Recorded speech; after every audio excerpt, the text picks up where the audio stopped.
अस्सलामुअलैकुम, आप देख रहे हैं के न्यूज HD। मैं हूं हारिस अली शाह गिलानी। चलते हैं आज की अहम खबरों की तरफ। रुक करेंगे लाहौर का, जहां से रिपोर्ट कर रहे हैं हमारे नुमाइंदे इरफान खान।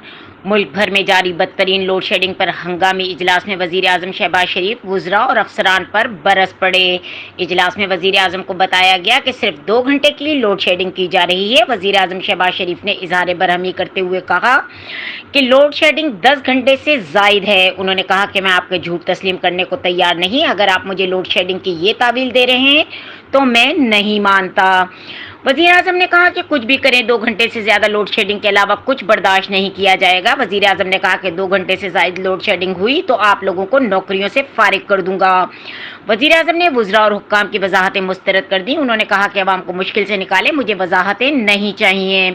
शहबाज शरीफ ने कहा कि अवाम को लोड शेडिंग की तकलीफ से निजात चाहिए, अवाम तकलीफ में हो, इस पर कोई समझौता नहीं किया जाएगा।